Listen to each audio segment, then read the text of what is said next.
about research outcomes and what that means to them. So we are doing this the 9th time.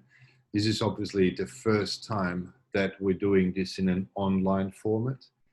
In the past, we met at physical locations, but obviously due to the circumstances, we're doing it this way. I would extend my very special thanks to the presenters. We have an amazing panel of extremely well-known presenters today, and Monica will introduce these people to you. Before I hand over the microphone to Monica, I would also like to thank AstraZeneca for sponsorship of this event. This is the 4th time AstraZeneca has supported the Patient Symposium. Now, without any further ado, I would like to introduce Monica Gender, who will moderate this program. Monica, thank you. Thanks, Andreas, for these introductions to the QCGC Research Symposium. For everyone on the line who are attendees, who are listening in today, all of you are automatically on mute and we cannot see you, so your screen is blank for us. What we can see though is when you chat with us.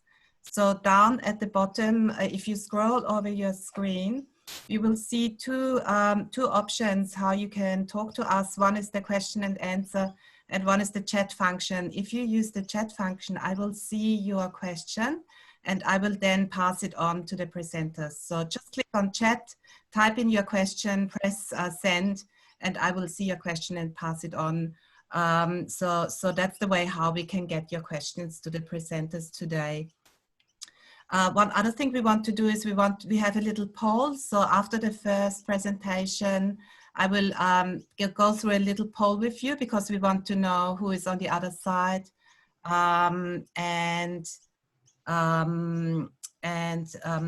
are just 3 questions that we want to ask. Also, this presentation today is recorded. So that means that later on, if you want to come back to listen back again, or if you want to, if you think the content has been amazing and you want to share it with a friends or family, there will be a recording and that will be on the QCGC website probably early next week, and we'll also send the link around once it's done. I can see that someone has their hand up, so let me just quickly check who that is. Someone has put their hand up and I can't see who it is. So I think it's Maran Williams. Oh, Maran. Oh, hang on, Maran. I will put you as a panelist. Hello, Maran. Good morning. So it's really great to have you. Do you want to join by camera? You want to say something, Maran? You should be able to speak now. Morning, Maran. Morning. Are you there? No, she's on mute. Okay. Yeah, no, hi. Just want to say hi. Oh, hi, Mary. Good morning. So we've muted everyone so that we have free line for our speakers. But yeah, it's great that you're here. So we really appreciate it. And Mary especially, I think. So yeah, really great to have you. Good. So without any more housekeeping to do, good morning, everyone again. And I would now like to introduce our first speaker, Professor Pedro Ramirez. Pedro, of course, is very well known for his amazing work in minimally invasive surgery and education. He is working at the Department of Gynecological Oncology at the MD Anderson Center in Texas. And he's, of course, also the editor of one of the most famous gynecologic oncology journals, the International Journal of Gynecological Cancer. And yeah, so he really is known all over the world, travels the world usually to share his wisdom and provide education to young gyne-oncologists all around the world. So it's really amazing that we have Pedro here today to speak to us about, I guess, surgical trials and why they are important and how they change the treatment. So over to you, Pedro. Thank you. Thank you so much, Monica, and thank you, Andreas, for the invitation. Thanks to everybody for attending this conference. It is certainly, obviously, a pleasure to speak to all of you. And what I wanted to just share with you is really a story of how a clinical trial came to be, how we evolved through the design of this clinical trial, how it was implemented, and most importantly, how it impacted patient care. And this is the results of the amazing work of so many people.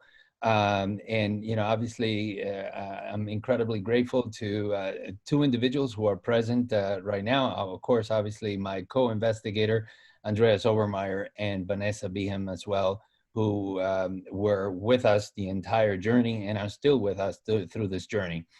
But basically, this brings us to the topic of the radical hysterectomy in the setting of cervical cancer. And just a little bit of a background as to why we developed this particular trial. Back in 2007, Andres and I got together to discuss the potential possibility of implementing a trial, a prospective randomized trial, a surgical trial that compared two surgical approaches in patients with cervical cancer. And this was important around that time because we had evidence for patients with uterine cancer, endometrial cancer, that open surgery and minimally invasive surgery were equivalent in terms of cancer-related outcomes. In other words, it didn't matter whether you had open surgery or minimally invasive surgery, patients' recurrence rates were not impacted by the surgical approach. But with the minimally invasive approach, obviously there were much better outcomes related to the recovery of the patient. And certainly this was something that became increasingly appealing, not only to surgeons, but obviously also to patients. So the laparoscopic approach became the standard of care for patients undergoing hysterectomy for uterine cancer. Now, uterine cancer is a very different cancer than cervical cancer. So our thoughts were, do we need to question whether the surgical approach is equivalent when comparing open, which was the standard, versus the minimally invasive approach, which was the new approach or the new standard? So we basically designed this prospective randomized trial, multiple institutions around the world.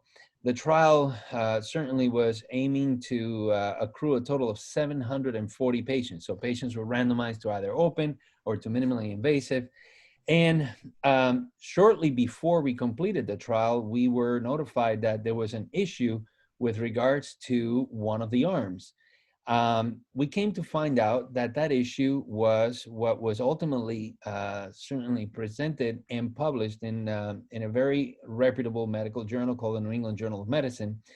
And what we found was that, to our surprise, and the entire community of gynecologic oncologists' surprise, was that when having a radical hysterectomy by laparoscopy or robotics, the patient's risk of having a recurrence was much higher, 4 times higher, and that the disease-free survival, meaning the time without disease, was significantly shorter if patients had laparoscopy or robotic surgery. So this was obviously a big impact for the entire community of gynecologic oncologists. We presented this in the meeting of the Society of Gynecologic Oncologists and ultimately published it in the New England Journal of Medicine. Similarly, around that same time, there was another study. This was not a prospective study. This was a retrospective study that basically asked the same question. Are patients at risk if they have a laparoscopy or robotic surgery for radical hysterectomy? And this study also showed that if patients had laparoscopy or robotics, their likelihood of their cancer coming back was much higher than if they had it through the open approach. So certainly, we looked at our data, we re-evaluated our data, we updated our data.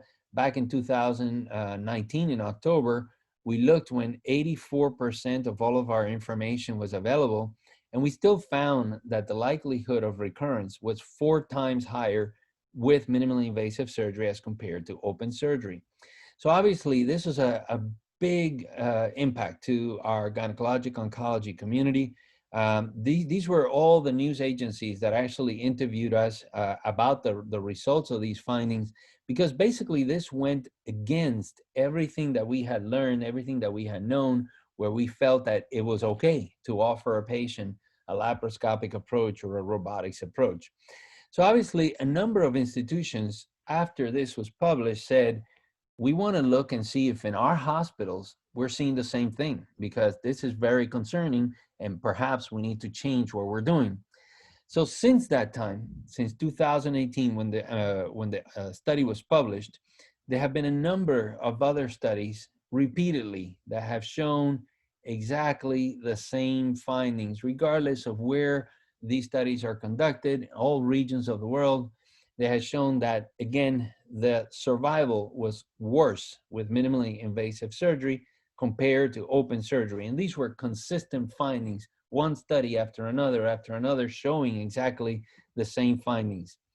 This was also a study from the United States where the, typical of United States approach, they say, well, that may be for everybody else around the world, but in the United States, that doesn't happen. So we're going to look at our own experience in centers where we have the best surgeons in the world and we have the best care. So let's see, because we're sure that that's not going to be the finding.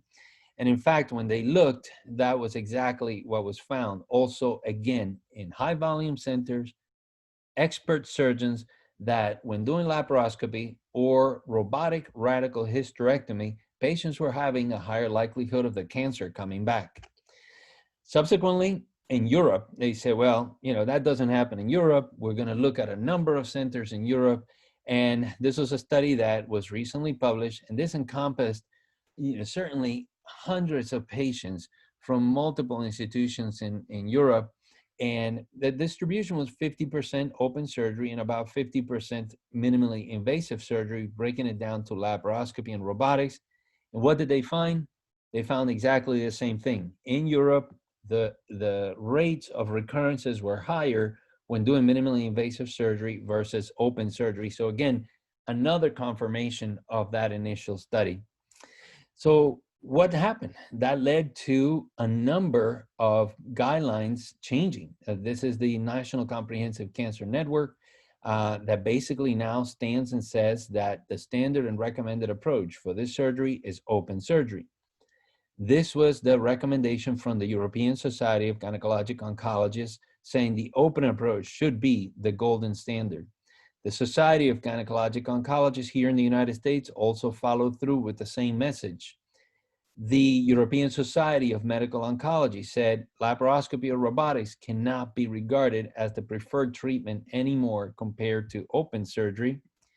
And then the society that assigns the surgical staging for many of our cancers, FIGO, is the Federation International of Gynecologic and Obstetrics, also said that the open surgery should be deemed the gold standard. So basically, a number of guidelines and measures throughout the world supported the results of our study and changed basically practice. This was a practice-changing study that now has now changed practice throughout the world in many institutions.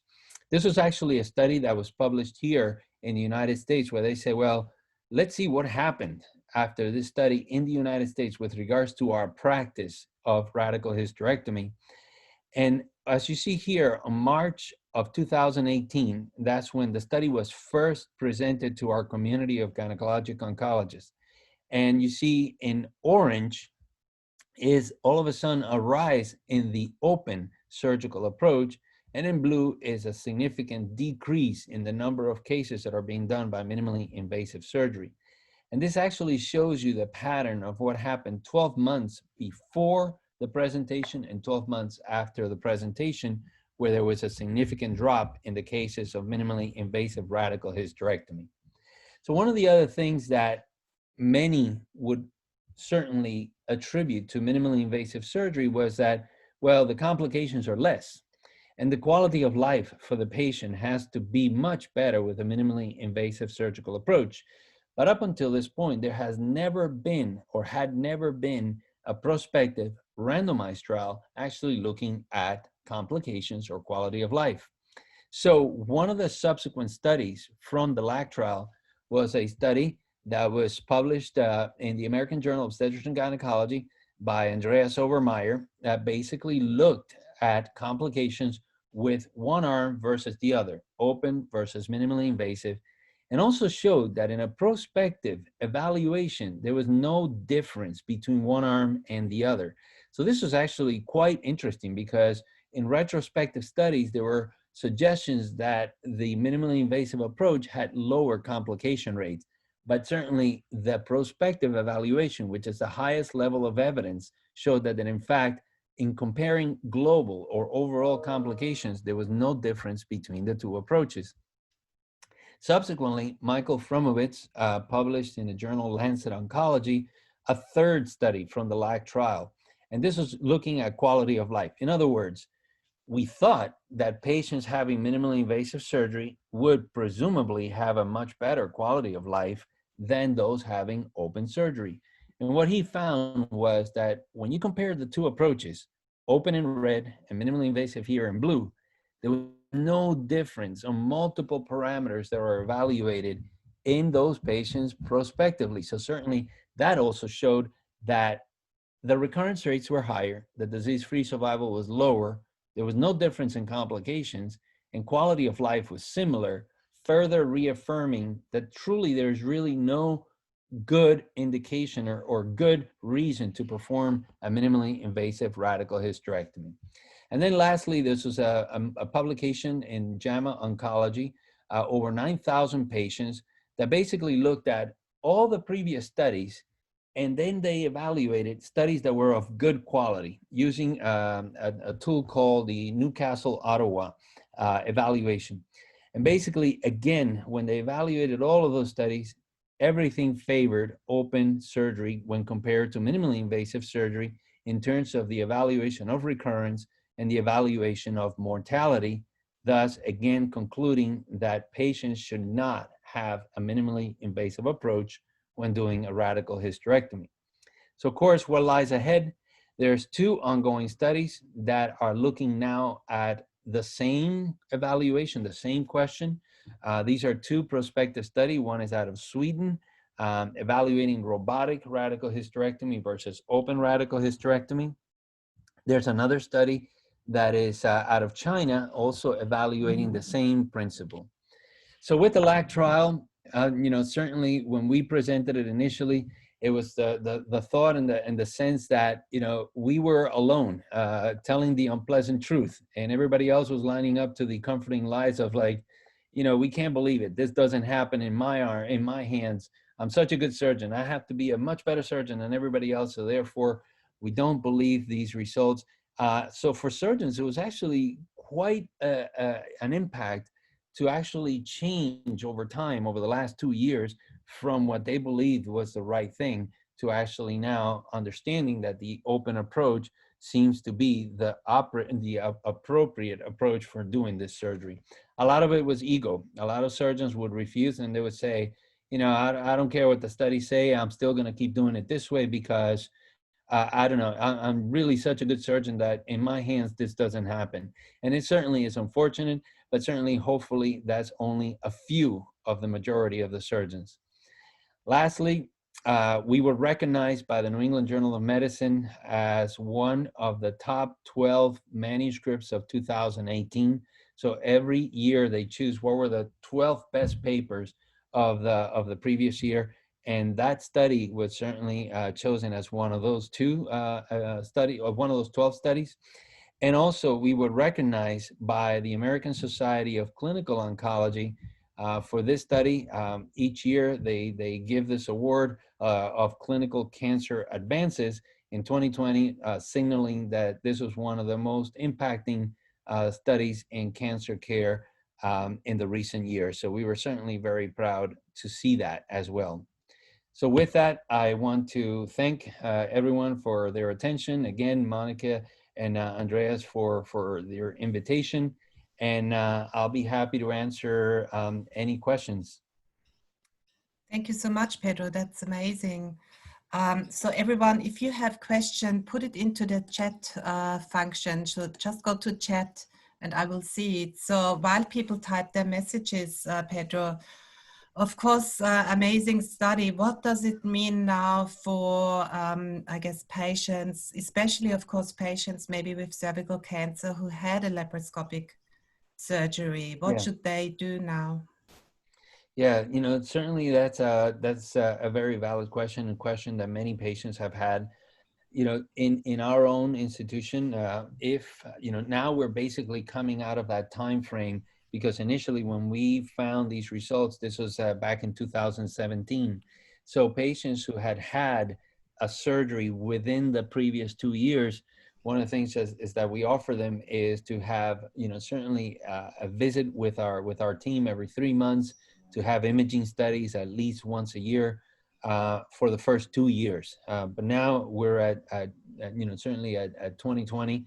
So we have stopped doing minimally invasive surgery now for nearly 3 years. Okay. So certainly that's not our practice anymore. But what's really important and what I should emphasize to patients is that if they or a family member is diagnosed with cervical cancer and surgery is being discussed as an option, to be sure to certainly discuss with their physicians as to what approach is going to be performed. And certainly, of course, again, if there is a discussion about the minimally invasive surgery, to bring up all of these results as well. Yeah, very important. And Pedro, just one more question before I go to the question in the chat function.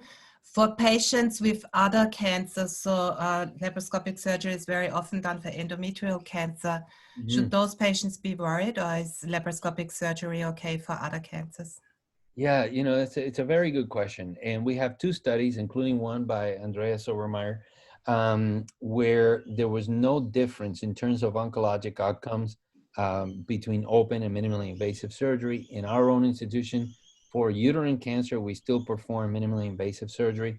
I think that many now are starting to look specifically at high-risk patients, because, you know, one of the things that have been brought up is, well, in the GOG Lab 2 study, which was one of the endometrial cancer studies, the LACE study, a lot of these patients were considered like low-risk patients, you know, grade 1s, minimal invasion. And one might say, well, if you have a low-risk population where the events are not going to happen, or are going to happen very, very, very infrequently, then are you really going to be able to test the question of whether one approach is the same as the other? So now, you know, there are some institutions that are looking at the really high-risk patients. So, you know, a patient with a grade 3, a patient with high-risk histologies like papillary serous or carcinosarcoma, and questioning, you know, is there a difference between these two approaches? But, you know, in terms of like summarizing as to what is the ultimate message, is that so far from prospective randomized data, we know that at least minimally invasive surgery is equivalent to open surgery in endometrial cancer, not cervical cancer. Okay, so I guess I asked a question that Stephanie also had. So Stephanie asked, what does it mean for, and so Stephanie says, thank you, Pedro. The question was just answered. So it's fine for uterine cancer. And especially 12 years ago, Stephanie, I think that's definitely fine now. So you're well beyond where you have to worry about this. Another question, Pedro, was from Nina Blackwell, and she asked, how are patients randomized for the procedures? Yeah, so patients were randomized 50-50. So although you hear us talking about open, laparoscopy, and robotics, when patients were randomized to our study, it was 50-50, so open or minimally invasive surgery. Now, if a patient was randomized to minimally invasive surgery, then the surgeon had the choice of saying, well, I'm going to do this by laparoscopy, or I'm going to do this by robotics. There is no evidence that there is a difference in terms of whether you do it laparoscopically or robotically. And again, those 2 approaches were grouped into the minimally invasive surgery group. So this was not a a 3-arm study. This was a 2-arm study. Now, the study that is being conducted prospectively is open versus robotic surgery. But again, you know, certainly, number one, I'm not really sure that that study is going to finish completing accrual. Hopefully they do.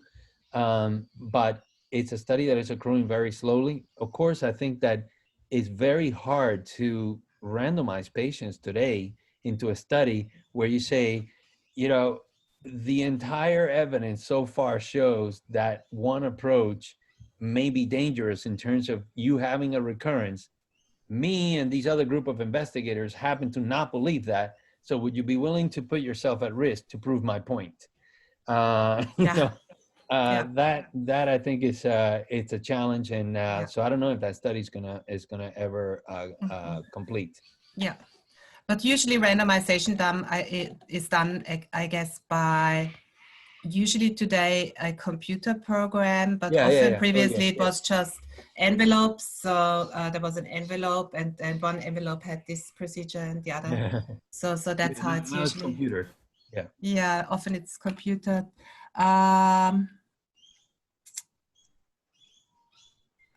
So there's another question. Is the successful attributed to the visual capability of the surgeon? Oh, so the question, I guess, is, do you think, Pedro, that the open surgery is more successful because the surgeon can see better what they're doing? No, we don't think so. I think that the biggest reason, or at least the biggest hypothesis for the worst outcomes in minimally invasive surgery is that when the surgery is being performed, there's an instrument called a manipulator, a uterine manipulator, that is used to mobilize the uterus to help the surgeon with the surgery, to the exposure of the field, to be able to gain access to certain spaces within the surgery.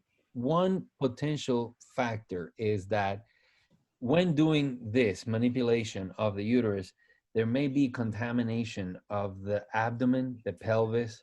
When doing the separation of the cervix and the uterus from the upper vagina, the abdominal cavity is exposed to this tumor, and it's felt that there may be contamination of the abdominal cavity by using this manipulator, and also by the gas that is used to insufflate the abdomen to look at the surgical field, and therefore contamination plus this gas spreading cancer cells around. That may be the reason why. Okay. Thanks so much, Pedro. That was really, really interesting. Really fantastic to have you, and thanks again for making the time on the late Friday afternoon for you. Thank you. Thank you so everyone much. I just want to go now to our polls quickly. So I just have 3 really quick questions because we want to know who is online. So the first poll is, if you can please choose whether you are just watching alone, whether you have another person sitting with you, 2 persons, or more than 3 people. So we just want to see how many people we are reaching. So if you just click, make your choice there, and I leave it up for another few minutes. So most people seem to be by themselves, but we have a few people who are watching this together. So thank you very much. That was the first question. And now I'll ask you, oh, sorry, I did this wrong. Hang on. I just have to go to my second question. We would like to ask you now, what cancer type are you most interested in? Is it cancer of the endometrium? Is it ovarian cancer, cervical cancer, cancer of the vulva, or vaginal cancer? So if you could please make your choice.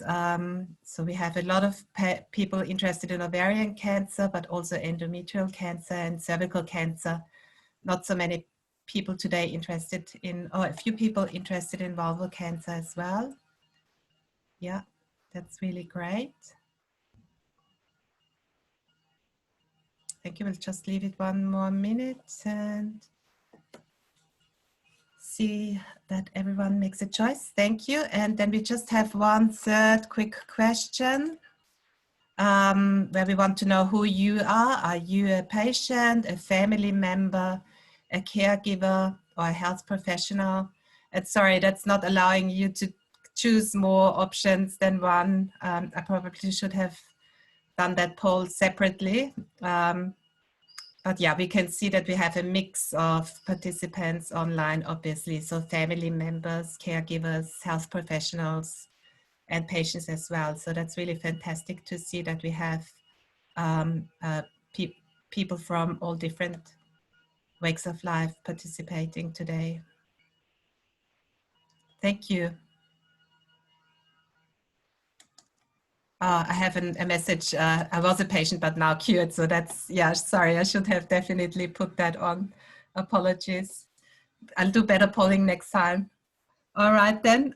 So thank you very much for telling us who you are. It's really great to see your interest. And so now it's my great pleasure to introduce our next speaker, Dr. Mary Playdon, Assistant Professor in the Department of Nutrition and Integrative Physiology. And Mary is at the University of Utah in the beautiful city of Salt Lake City. You can see in the background the snow, so I learned that there's amazing skiing in Salt Lake City, which I didn't know before I visited Mary late last year. And Mary is an amazing scientist at the Huntsman Cancer Institute, and she will tell us today a little bit about diet and obesity, and I guess what role does it play in the development and prognosis of cancer. So over to you, Mary. Thank you. Thank you so much for having me. Let me just share my screen and make sure you can see my screen. Are you seeing my presenter's screen? Yes, yes, we can see it fine. Thank you, Mary. Thank you. So I'm really happy to be speaking with you today. Here you can see a picture of Salt Lake City. So it is a very beautiful city. Let me just make sure I can advance this. All right. So I'm going to start by telling you a little story. My mother, she's a 3 times cancer survivor, and she's actually listening into this call today. And I would really do anything to help her to live a longer and a healthier life. You can see a picture of her up there in the top right corner. That was her with me a few summers ago when she was still able to visit me in the US. Unfortunately, she isn't allowed to visit me right now, but hopefully soon. But something that she and also many other people with cancer ask about is, what should I eat to live better, to live healthier with cancer? And so my story really starts even before my mother was diagnosed with cancer. I was working as a dietitian with a research group in Colorado in the USA, and we were studying how different diets influence markers in the blood that signal prognosis or survival probabilities among women that had breast cancer. And the women that I was working with in these studies, they were incredibly appreciative that they could contribute to this research that might give them clues about what to eat to help them to survive better and healthier after having a cancer diagnosis. And they are the ones that really inspired me to pursue this question in more detail. And so that's when I headed to the East Coast of the USA to do my PhD and my postdoc at the National Cancer Institute, because I wanted to build up the research skills so that I could tackle this question.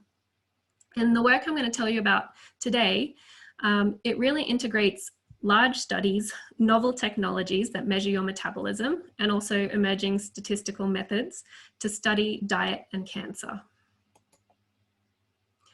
I'm just going to start by telling you what we do know about diet and cancer. You don't have to be able to read this all, but I just want to draw your attention to the American Institute for Cancer Research World Cancer Research Fund website, which is dietandcancerreport.org. This is really the most comprehensive information that's available on diet for cancer prevention and also for cancer survivors. And it's continually updated. They call it the Continual Update Project, or CUP.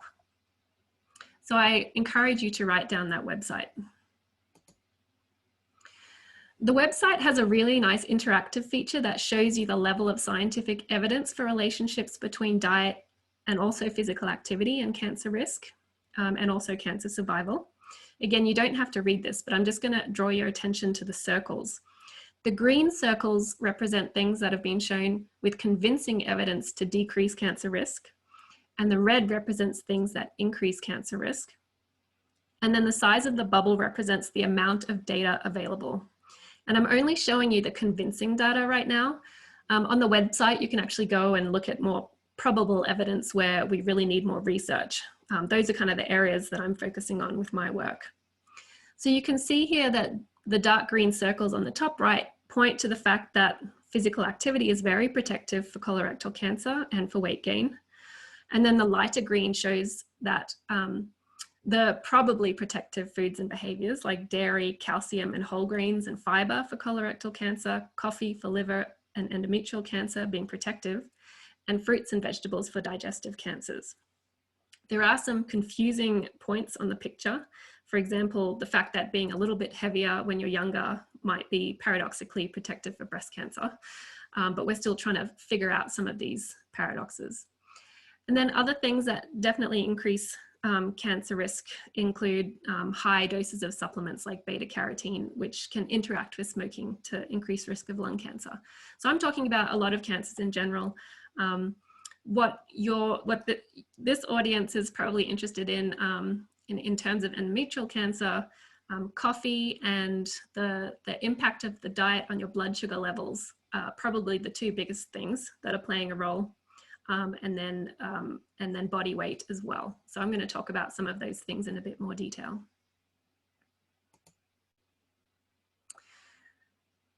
So what about all the diet cancer relationships where we just don't have enough evidence? Part of the problem with that is that diet is really extremely difficult to measure because traditionally we use questionnaires to measure diet. They contain a lot of error. It's really difficult for people to recall what they ate. But one way that I've been using to address this issue is to use cutting edge technologies to develop better ways to measure diet and to understand the way that diet affects metabolism and cancer. There's chemicals in food and we can pick them up in your blood using, or in your urine and other tissues as well, using a technology called metabolomics, which essentially measures small chemicals. So we can pick up natural food chemicals, we can pick up food additives, we can also measure the effect of food on your internal metabolism. We can even measure the effect of food on your gut bacterial metabolism, and that's a really hot topic right now. If we can have better diet measures, then we can give you more accurate answers to these diet and cancer questions. And something that's also really exciting about this method is that not only can we tell that people ate the food from a tiny drop of blood, but we can detect chemicals that can tell us how that food was prepared, how it was processed. I like the example of coffee because in a questionnaire, it'll ask, did you drink coffee, yes or no?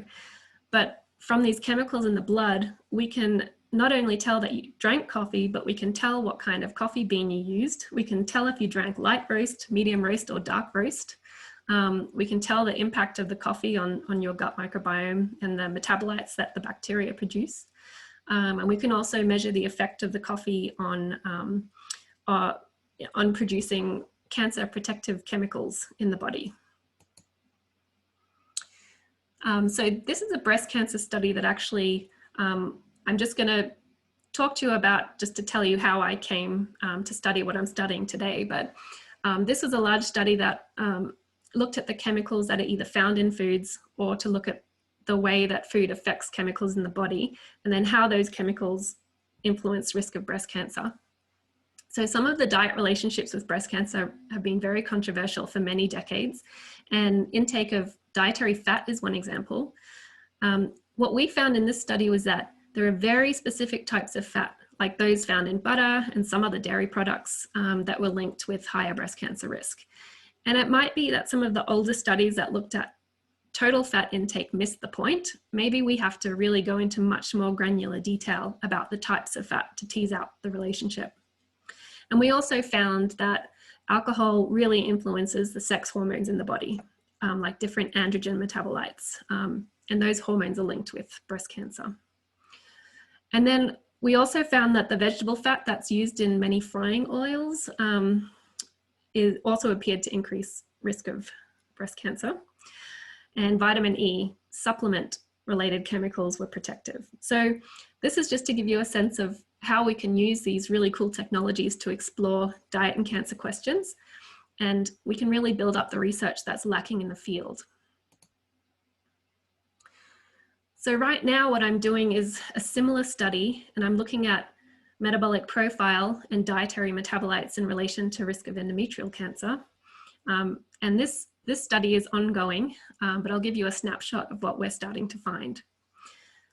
So endometrial cancer, it's one of the cancers where the rates are going up quite dramatically when rates of other cancers are going down. And so it's a really important cancer to study because, you know, surgeries and treatments have huge costs. And then, you know, there are issues with loss of fertility and things like that. We really want to prevent endometrial cancer. And then we also want women that are being diagnosed with endometrial cancer to live longer and healthier lives. So something that I've been really interested in is metabolic health in relation to endometrial cancer. So how healthy your body is metabolically can impact your risk for cancer and then also your health after cancer diagnosis.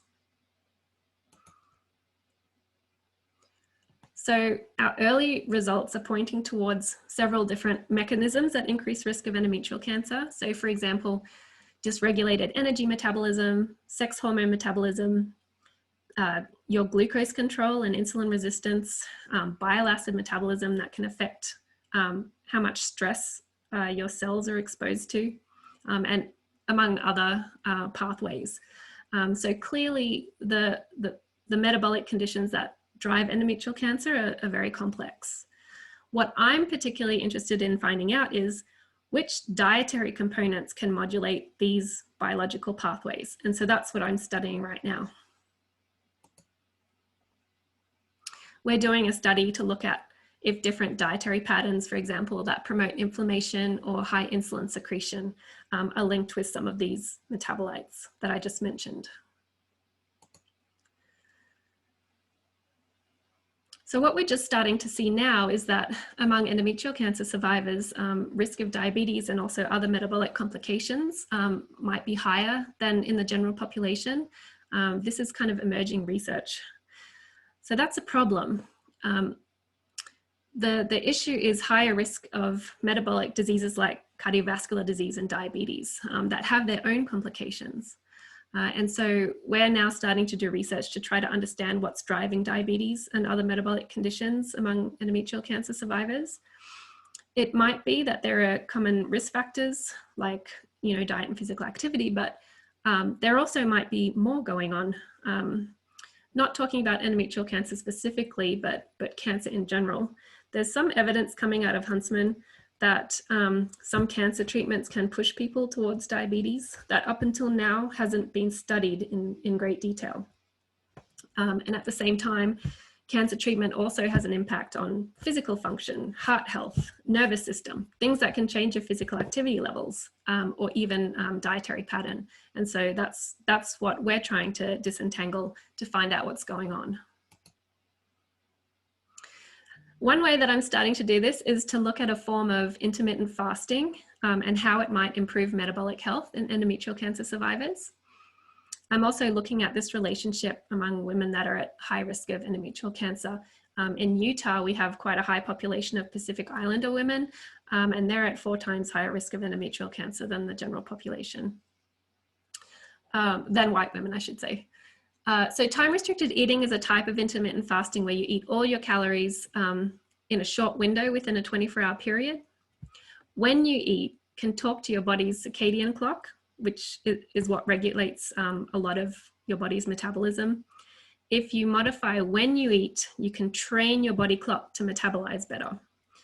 So there are a lot of really compelling animal studies and smaller human trials that have shown that this type of eating pattern can dramatically improve metabolic health, including pathways that are linked to cancer.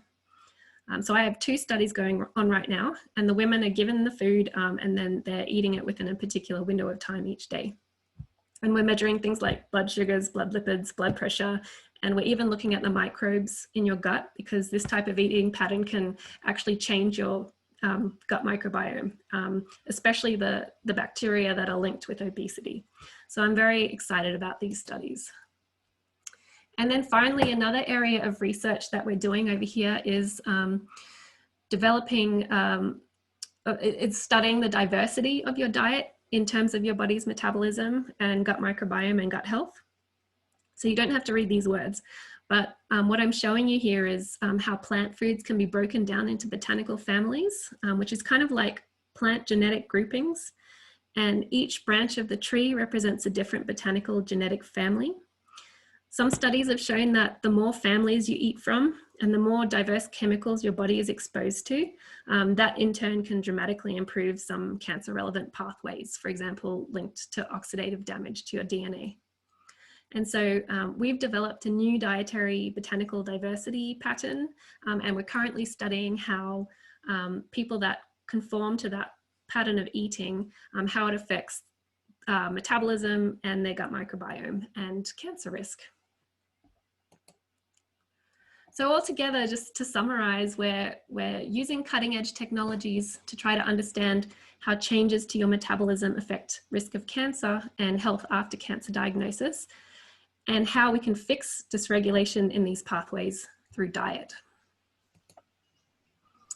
And just to finish, I'd like to acknowledge my team, who you can see here. And then I'll finish with a picture of the Huntsman Cancer Institute in Salt Lake City. And it was just renewed as a National Cancer Institute designated comprehensive cancer center. And it was graded as exceptional with a near perfect score. So I'm just really proud to work there. And I would encourage everyone to visit Salt Lake City. Thanks so much, Mary. That's really exciting and fascinating. I'm sure there will be heaps of questions. So please put your questions into the chat, chat box. Pedro says, Mary, great presentation. Would you share the slides? Yeah. So yeah, here's your first question from great. Pedro. Congratulations. Thanks. So Mary, I think, I guess for the patients listening in today, from all the different knowledge things that you presented, what would you recommend?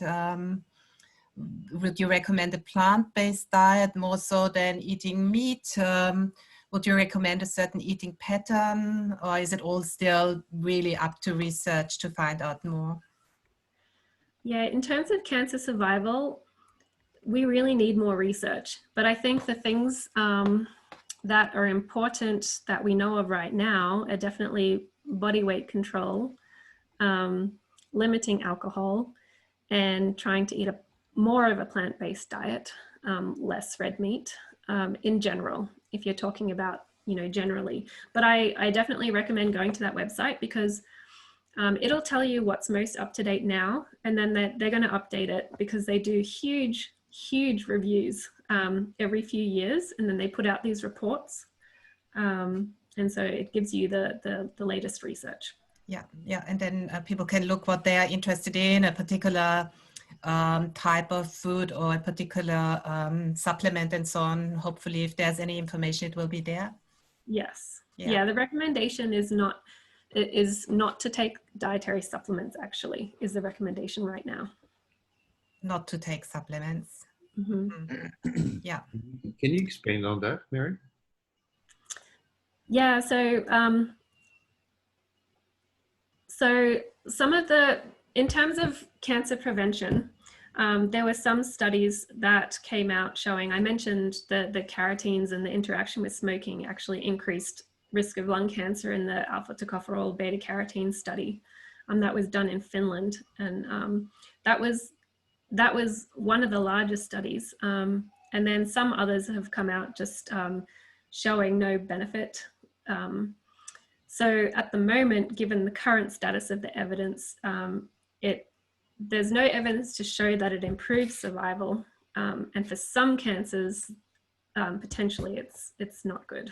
So the recommendation right now is to not take supplements, but the research is always changing. So we want to stay up to date. And I think a lot of research has been done in terms of cancer risk, but not a whole lot in terms of cancer survival.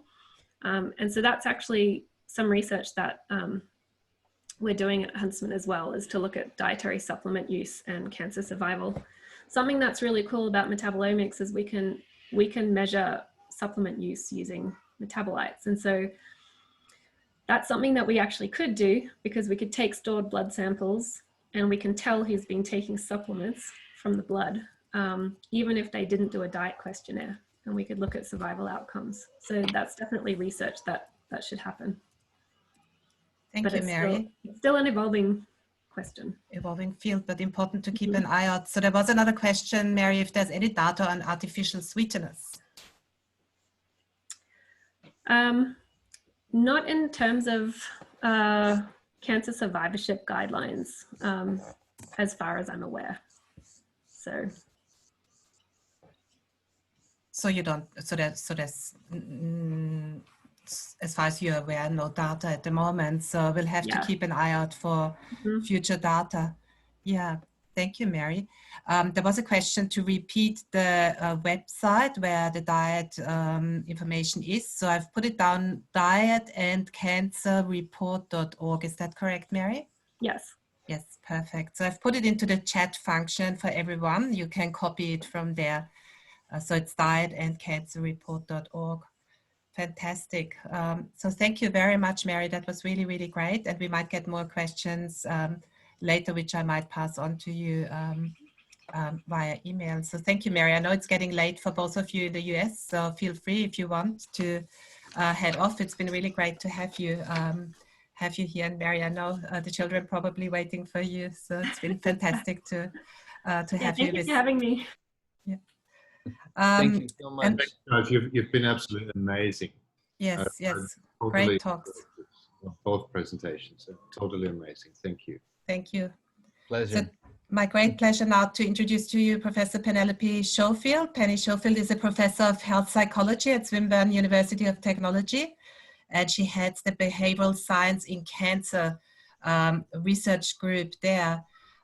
So Penny, you will talk a little bit about to us about self-management and peer support, I guess generally, but especially for women who might have needed radiotherapy. So thanks, Penny.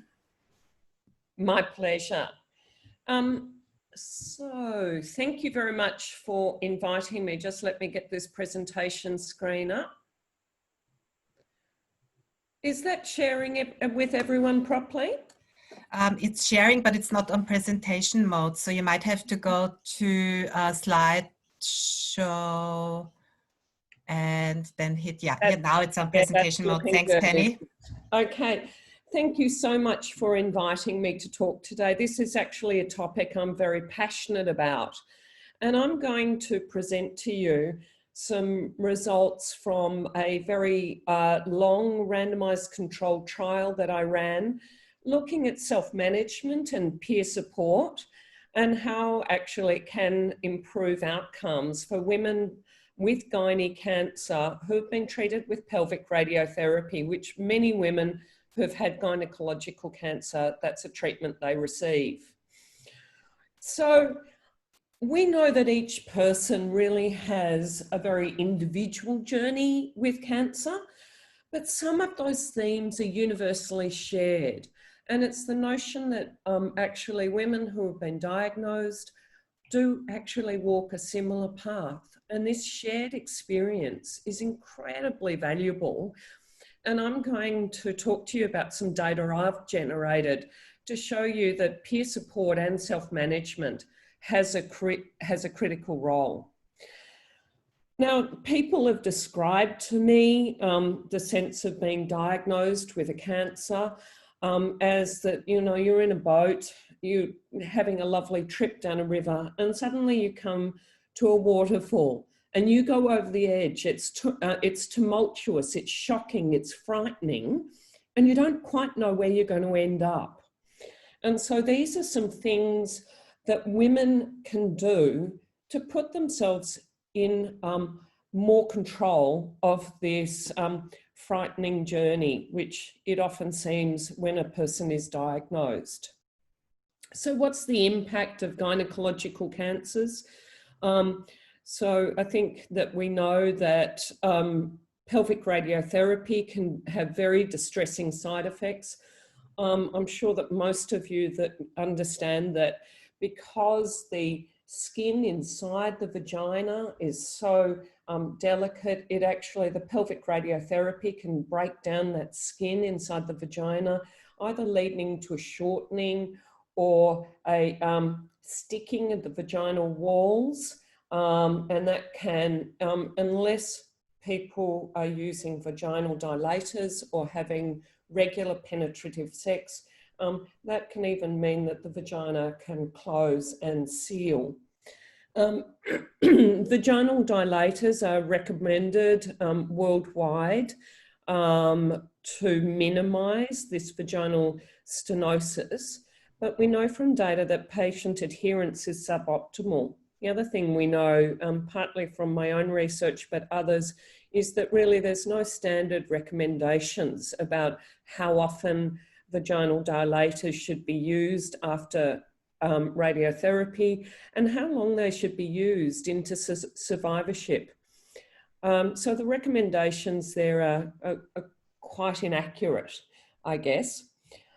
We know that half of Australian gynaecological cancer patients don't discuss post-treatment sexual adjustment with their clinicians.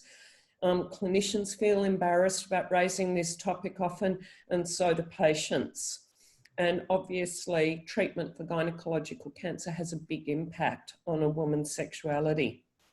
And we also know that Australian gynae cancer patients experience high levels of anxiety prior to and at the end of treatment completion. This is some data that we've generated, but it's under submission at the moment. We haven't published this. And as you can see here, this is a trajectory over time. So this is a baseline measure. This would be post-surgery for most women, but pre-radiotherapy, and it goes through to 1 year post baseline. And as you can see, most women have low levels of anxiety. There's a big kind of group in the middle here that actually have mild anxiety that's stable across that 1 year trajectory. And there's a small group of women who have high anxiety during treatment, but that drops off 6 months to 12 months post-treatment. So I guess the good news for patients and clinicians is that most women have either no anxiety or mild stable anxiety. This is also data which is unpublished. It's under submission at the moment, and this is looking at depression.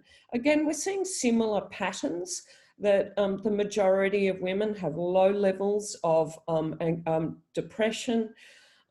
There's a group in the middle here that have higher levels of depressive symptoms, and then there's a group that have moderate levels of depressive symptoms that do fluctuate. So what are the self-management recommendations for gynecological cancers? Firstly, there are a whole range of options for women to self-manage lower to moderate levels of anxiety, depression, or fear of cancer reoccurrence. Obviously, if the levels of anxiety or depression or fear of cancer reoccurrence are high, there may be the need for professional clinical psychological support. Regular use of dilators for pelvic radiotherapy, but also moisturizers and lubricants to enhance vaginal health, but also to assist with sexual rehabilitation. I'll go through these in a bit more detail in a minute. Of course, there's the pelvic floor exercises, psychosexual rehabilitation. There's great evidence for the benefits of exercise, particularly for fatigue, but that also there's increasing evidence to demonstrate that regular physical exercise is beneficial for optimal survival outcomes. I'm not going to go through that data at the moment, but in this talk, but exercise, I think, is one of the key self-management things that in actual fact we can all do for a whole range of mental and physical health issues. And then of course, there are some women that go into, that either are in menopause when they're diagnosed or go into what a lot of consumers have described to me as hard menopause as a result of their cancer treatments. And of course, this results in sleep difficulties and hot flushes. So this is a systematic review that I published with Anna Ugaldi and several other people. And we looked at self-guided medication interventions for managing psychological distress. So there are the usual suspects of cognitive behavioural therapy, stress management, expressive writing, exercise interventions. Now, all of these interventions have been tested in randomised controlled trials, but what we found was that the quality of the trials was actually very poor. So evidence is lacking for effectiveness with these interventions. However, I think in general, we know that these kinds of interventions, which are available on online forums, are actually have got good psychological evidence for managing psychological distress, particularly anxiety and depression in general population samples. So we do assume that they will be of benefit to people diagnosed with cancer. I'm going to now talk about sexuality. Obviously, sexuality is an important and legitimate aspect of a person's life.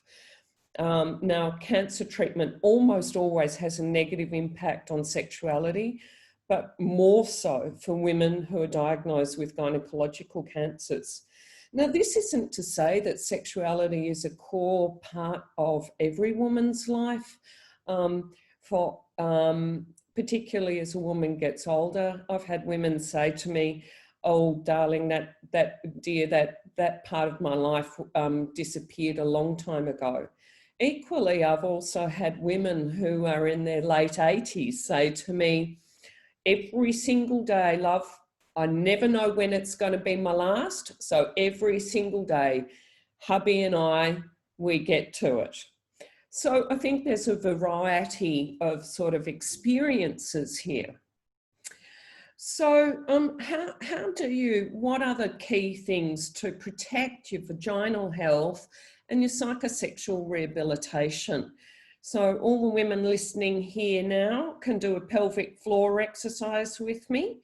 What it is it's a feeling of actually drawing yourself up. It's not clenching your thighs, but drawing your vagina up into your belly button for 10 seconds. You can count, you tense that for 10 seconds, and then you can relax for 10 seconds. It is recommended that we do that at least once a day. And indeed, it's a good thing for anyone who's given birth naturally, via the vagina. I certainly have given birth twice, and I like to try and do my pelvic floor exercises. I actually read a lovely statistic that one of the major reasons why women are admitted to residential aged care facilities is because of urinary incontinence. So doing the pelvic floor exercises is a good thing for all women. The second thing that is important is the graduated vaginal dilators. Now, as I said before, the recommendations, and I've done some research across Australia, the recommendations for when vaginal dilators are introduced into the treatment trajectory. And so I know at Peter Mac that patients who are treated at Peter Mac have vaginal dilators introduced while they're having pelvic radiotherapy. Many hospitals around Australia introduce it after people have completed pelvic radiotherapy. Some say do it twice a day, every single day of the week. Some people recommend 3 or 4 times a week. So the recommendations do vary. There has been no good robust evidence-based research on the impact of vaginal dilators, but what we know clinically is that women who don't use vaginal dilators or don't have penetrative sex are at higher risk of vaginal stenosis, shortening, or even sealing up. And the other part about psychosexual rehabilitation is that I think that it's really important for women to kind of reintroduce sexual activity at a pace that actually feels comfortable for them. And bearing in mind that sexual activity can involve the entire body, it doesn't need to be focused on the genitals, and that probably a slow and steady course towards gradually reintroducing penetrative sex and exploring different coital positions that may be more comfortable for a woman. Of course, critical to this is use of moisturizers. So the use of vaginal moisturizers is recommended for vaginal dryness or soreness, something like Replens. And vaginal moisturizers is like the same as you would put on your face every day. Well, some women do, to keep your face soft and supple and patent, as they say. And use of vaginal moisturizers does help with keeping the skin of your inside your vagina soft and patent. One of the side effects, of course, though, is vaginal discharge as that moisturizer is coming out of the vagina. We also recommend a water-based lubricant like silk, and obviously lubricating all surfaces as part of foreplay would be helpful for improving psychosexual rehabilitation and using it liberally throughout that sexual intercourse. Now I'm going to also move on to models of peer support. Obviously there are the standard forms, one-to-one, face-to-face, one-to-one over the phone, but there are also other forms such as experiential narratives, blogs, Facebook, and other social media. I'm going to now talk to you about a randomized controlled trial, and indeed I was excited that yesterday the results of this have just been accepted by Gynaecological Oncology, the journal. What this is actually looking at a protocolized nurse support consultation model, which is linked to a peer support model for women with gynae cancer who have received curative radiotherapy. So our aims and hypotheses were that this sort of integrated synergistic model where the peer actually had basic information about the patient and was actually matched to the patient in terms of what disease they were diagnosed with, the stage of life, whether or not they had kids, and the type of treatment that they were receiving, and as well as matching that with a nurse protocolized intervention. And we had a range of endpoints with lower psychological distress as our primary endpoint. We did go through a rigorous co-design, evidence-based process to design this intervention, and we had a national group of online consumers who provided us with excellent and iterative feedback on this intervention. So as you can see here is the intervention.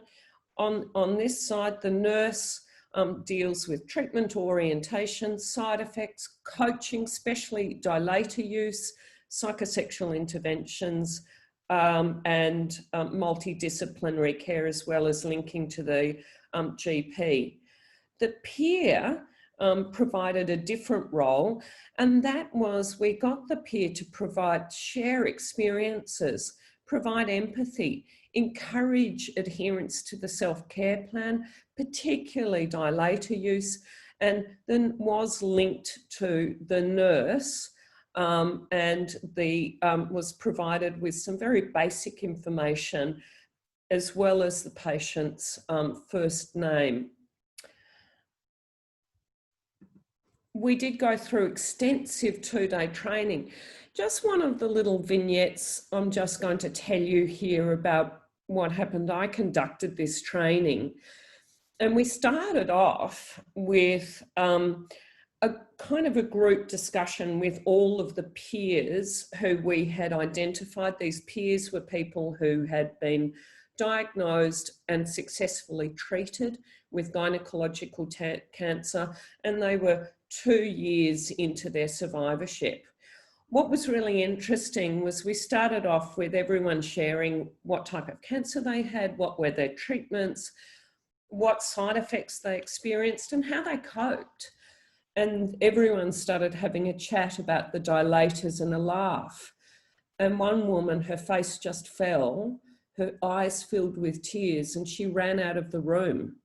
And of course, being a good facilitator, I ran after her. I found her sobbing in the corridor, and I said, "What's happened? What's this triggered for you?"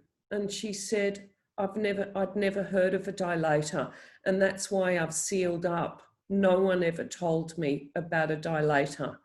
And this to me really struck home about how important this work is to provide support and information, self-management techniques, but also that peer support. She became one of our hugest advocates and did, I don't know how many women she supported through this project, but she was one of our fiercest advocates. We got great evaluation. The women all loved the training. It was very experientially based, where they practiced role plays with empathy, talking about dilators, talking about psychosocial issues. We got great also qualitative feedback on this. And then when we looked at the results of the trials, unfortunately, we were not successful in shifting that psychological distress, but we did actually have a number of significant findings. And as you can see from this plot chart, this 0 line means that it was not significant. But as you can see, a lot of our findings fall to the right of that 0 line. So what were the summary of the results here? There was no difference in psychological distress or quality of life, but the women in the intervention arm found that they were better prepared for treatment. They had fewer system and health system and information needs. They had lower reported unmet sexuality needs. They also had higher pelvic floor exercise and higher lubricant use post-treatment. We didn't find a difference in adherence to vaginal dilators, but that was actually at a reasonably high rate anyway, so there may have been sealing effects there. We also did an analysis of the peer discussions which happened between, so we audio taped those peer discussions between the patient and the peer. As you can see here, one of the strategies peer used was sharing their own experiences about using dilators, praise and reinforcement, and analogies and humour were also used for encouraging dilator use. This data is also not published, but I've seen the final manuscript and we're about to submit it. They also addressed facilitators for using the dilator with logistics and physical tips. They addressed logistical barriers, psychological barriers, and then some women brought up moral objections. I was brought up, you know, you don't touch down there. It's very deviant behaviour for me. And then there are also physical barriers. So I think here you can demonstrate in these qualitative selections from these peer to patient conversations how very valuable it is, because you're talking to another woman who actually really understands the experience of using a dilator and is encouraging women to use it, as it is important for their psychosexual rehabilitation and their vaginal health. So I'm just going to finish up with participant feedback on this program. Is that we really got overwhelming feedback that the program was incredibly valuable to participants who were in the intervention. I don't think you can improve on wonderful. And that is to do with the very strong support, the accurate information and advice and coaching that they were getting from nurses, but also that incredibly powerful experience of shared experiences from peers. So I'd like to thank you very much, and I'm happy to take questions. Thank you very much, Penny. It's so interesting. And I guess I'm always very, very interested in anything that has to do with prevention. And so I think what you just showed, Penny, could really prevent a lot of long-term problems and side effects. So that is really, really amazing. So maybe while people type the messages to you, can I ask, what's your plan now? How can women access, I guess, that service? And is it available to everyone in Australia? Look, I would love to say that it is available. What I will do is talk to the Cancer Council Connect line. We actually developed the peer support program through the Cancer Council Connect program. We actually ended up using their peer support training as a basis for this program. And what I'm wanting to do now is really work with Cancer Council to roll this out nationally for women with gynae cancers, because I think that this does show how valuable women find that talking to someone who actually understands the experience. I mean, I think as health professionals, unless we've had gynae cancer, all we can be talking about is what we think it's like and what other women have told us it's like. Yeah, but the first-hand experience definitely makes a difference. So with regards to the peer support, Penny, have you found it easy to find women to, I guess, provide that peer support? And if someone is thinking, oh, maybe I could help others, but I'm not quite sure how, how would you encourage people? So I think that it's now, I mean, it does need now to be through the Cancer Connect program. I think Cancer Connect is always looking for volunteers. Mm-hmm. And actually some of the delightful things that I found was we got peers right across the country. There was someone in quite remote, I can't remember the town, but sort of west north Queensland, lived on a massive, and actually had never really left her local region. We paid for her to fly to Brisbane to get the training, and she didn't believe she could do it, but she was fantastic. And all they needed to be, we did train the peers in empathetic listening and also basic sort of active listening skills. And she ended up also being one of our most fabulous peers. And we linked her up with a lot of rural women.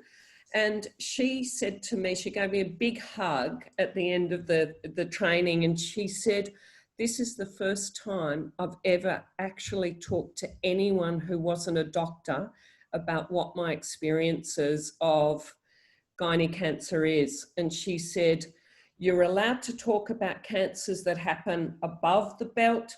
Any cancers that happen below the belt, you can't talk to people about.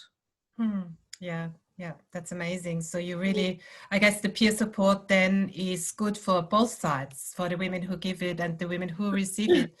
Oh yeah, I mean, I didn't have time to present but we've actually published a paper on that. And we had some really passionate volunteers. It really, I think, actually ended up being a sense of pride that they were giving back and they were able to support women and give people, you know, that support that they wished they'd received. Yeah, great. I guess an advantage now with everybody being online is that we can do that maybe online as well in the future. So makes it a bit easier. Yeah. All right. And thank you very much, Penny. That was really, really interesting. And I'm sure there will be more questions coming through. So I'll send them to you as they roll in. So thank you, Penny. That was wonderful. So it's my great pleasure now to introduce our next speaker, Professor Jeff Goh. And I know many of you will be waiting for Jeff's talk. Obviously, he's a medical oncologist at Royal Brisbane and Women's Hospital, Prince Charles and Greenslopes Private Hospital, and is sort of part of the Icon Cancer Center. And Jeff will give us an update on, I guess, new treatments, what's new for ovarian cancer. So over to you, Jeff, if you want to share your screen. Yeah, we can see your screen. Excellent. Thanks, Monica and Andreas, for inviting me. And you know, it's a hard act to follow up the last three speakers here. So excellent. But I'm going to sort of change gear and talk a little bit about ovarian cancer and a drug treatment for ovarian cancer with PARP inhibitors. So this is just to give a bit of a background that worldwide ovarian cancer is the 7th most common cancer amongst women, with over 200,000 new cases diagnosed each year. And it's also the most deadly form of gynecologic cancer.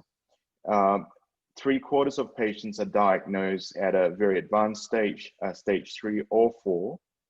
However, there's one interesting aspect that about 15% of high-grade serous ovarian cancer patient and as high as 22% may harbor the germline or somatic BRCA mutation. In Australia, ovarian cancer is the 10th most common diagnosed cancer amongst females. Just in this year alone, there's over 1,500 new cases. And the chance of surviving ovarian cancer more than 5 years is 46%, which is better than most countries. There remains a huge need for newly diagnosed ovarian cancer for better treatment. The standard treatment, as we know, is platinum-based chemotherapy, and some patients who could not be optimally debulked can qualify for Avastin or bevacizumab. But in spite of that, the median progression-free survival is only 10 to 18 months. About 70% of patients will relapse within 3 years of first-line treatment, and this is global data. 38% of women around the world survive for 5 years. We obviously do better here in Australia, and there's definitely a need for better treatments. So this is the typical sort of course for or journey for an ovarian cancer patient, where patients have surgery at the front if it was possible. They can also have neoadjuvant chemotherapy followed by surgery somewhere around there, and then finish chemotherapy with normalization of CA-125. But subsequently, at some point in the next sort of 18 to 24 months, they'd start developing symptoms again, and then they might have second surgery, and then again, the course and the progression-free survival between each relapse becomes shorter and shorter. Unfortunately, that's the pattern that we see, that I see quite a lot in ovarian cancer. So progression-free interval, or platinum-free interval, sorry, is a very important predictor of future response to platinum-based chemotherapy. The longer the platinum-free interval correlates with longer survival and better response rates, as you can see in the graph here. I'll move on to the next one. In terms of frontline randomized trials with anti-angiogenic drugs, on average, anti-angiogenic drugs such as bevacizumab or Avastin, and other drugs such as nintedanib or pazopanib, in addition to chemotherapy, extends progression-free survival by about 4 months in general. So those are sort of figures from large phase 3 randomized trials. The longest obviously being ICON 7, about 20 months of progression-free survival after frontline treatment. So progression-free survival is a very good indicator of first-line therapy effectiveness. Standardly, carboplatin Taxol chemotherapy remains the main treatment with 5-year staging, amount of residual disease, and BRCA status remaining very important factors. So can a PARP inhibitor like olaparib improve the outcome of ovarian cancer with increasing progression-free survival? We'll find out. I'll skip this slide because we've talked about it before. PARP inhibitor is a class of drug that inhibits DNA repair. So just to simplify things, normally if cells break down, there is repair by homologous recombination. But if someone has a BRCA mutation, that recombinant pathway is defective and the PARP causes the tumor cells to die. So essentially, PARP inhibitor use has been well established with with phase 3 trials and level 1 evidence for ovarian cancer, both in the frontline maintenance and subsequent treatment in a platinum-sensitive recurrent setting. So I'll just sort of talk about a real-life case of a patient of mine in Andreas's, Mrs. Anby, who's a 63-year-old previously fit lady who was referred to me in June last year with stage 4B, high-grade serous ovarian cancer with inguinal lymph nodes in the groin, and a left complex ovarian mass with a CA125 of 295.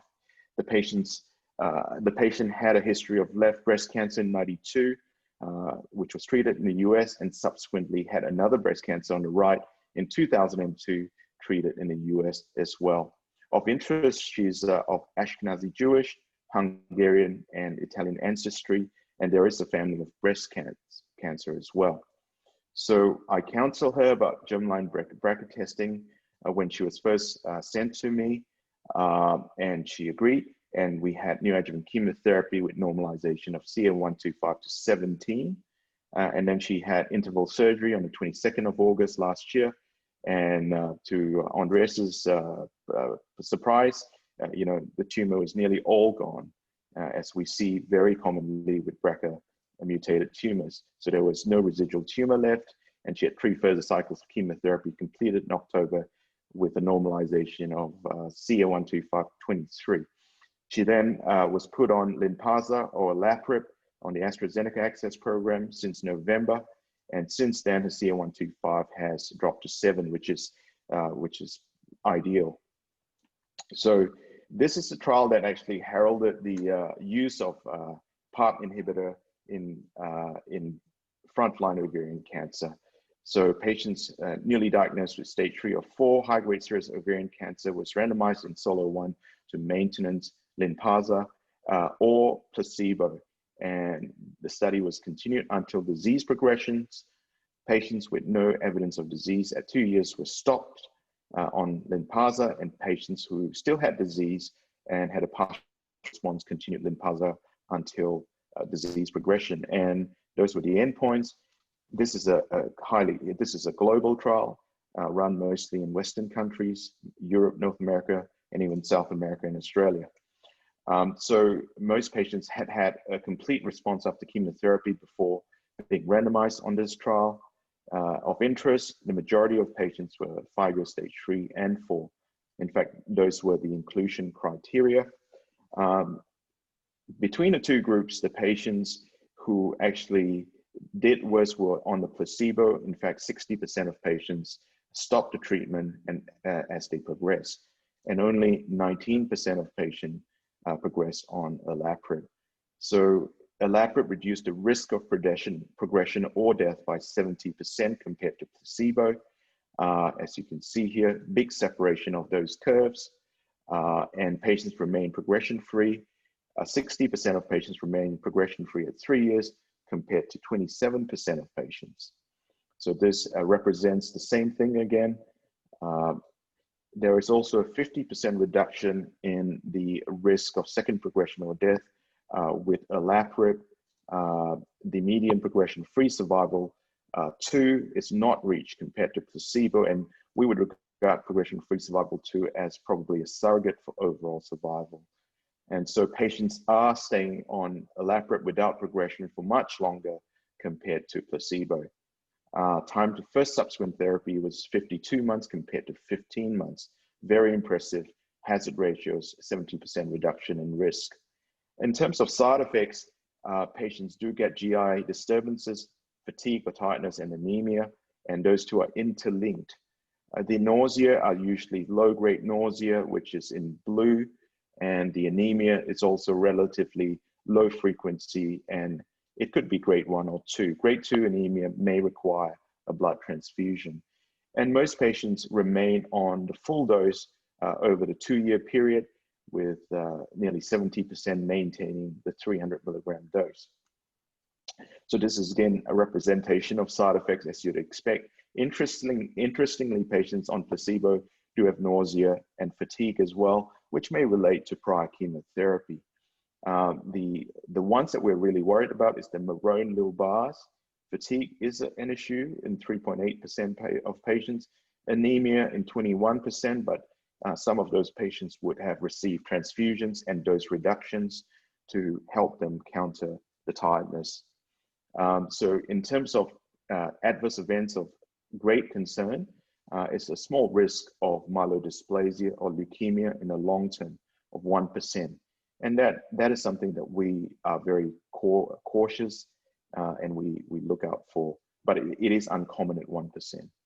So in terms of quality of life of patients receiving treatment, most patients have no deterioration in quality of life over the 2-year period. So as you can see, the two graphs are overlapping between placebo and olaparib. So there is no significant drop in quality of life. So in conclusion, maintenance olaparib in the frontline setting had led to substantial unprecedented improvement in progression-free survival in patients with newly diagnosed advanced ovarian cancer, which are BRCA mutant, with a huge difference in progression-free survival at 3 years. There is also a reduction in the risk of second progression or death in the olaparib arm, and the safety profile is quite consistent with previous studies that we know of. So this was published in December 2018 in New England Journal of Medicine.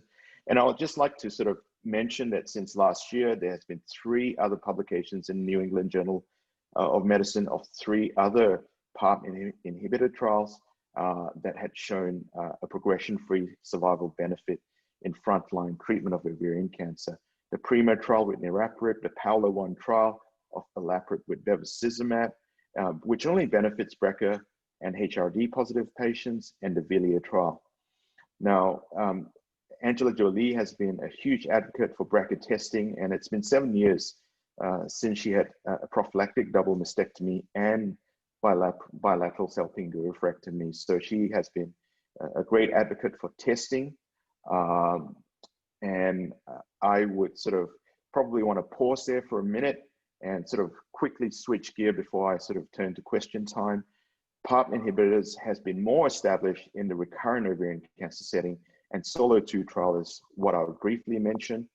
I'll talk about this case and then we might just sort of stop briefly there. So Mrs. KJ is another patient of mine with diagnosed stage 3C high-grade serous ovarian cancer in October 13. Her initial CA125 was 340. She had 3 cycles of neoadjuvant carboplatin with weekly Taxol, and then successful interval surgery in January 14. This was followed by adjuvant intraperitoneal chemotherapy, which I was using in those days based on the GOG 172 regimen, and she completed treatment in March 2014 with a CA125 nadir of 6. The CA125, however, rose to 27 in February 16, and a PET CT showed, a recurrent pelvic mass arising from the vaginal vault, and also lymph nodes at the back of the abdomen, which was FDG-avid. Her progression-free survival or platinum-free interval was 22 months, and we did a germline BRCA test, which was negative. She was commenced on second-line chemotherapy with carboplatin and liposomal doxorubicin, and after 3 cycles, The PET CT scan showed excellent response, resolution of all the disease on PET. And the gynae oncologist at the time felt that there was no need for surgery anymore. And so we completed 6 cycles of chemotherapy in July 2016, and she actually self-funded somatic BRCA testing and turned out to be somatic BRCA2 positive, which happens in about 5 to 6% of patients. So we managed to get maintenance olaparib for her from AstraZeneca, and she started that in August 2016. And after 4 years, she's still on olaparib at a lower dose of 250 milligram tablets, and a CA-125 remains normal at 7. So she had a second progression-free interval of 4 years compared to 2 years for the first progression-free. So olaparib has certainly changed her course of disease. And this is the trial that actually showed the benefit of olaparib in the recurrent ovarian cancer setting, showing a massive 70% prolongation or improvement in progression-free survival with a 13 months improvement in overall survival at 5 years. So patients lived 13 months longer overall compared to patients who were on placebo.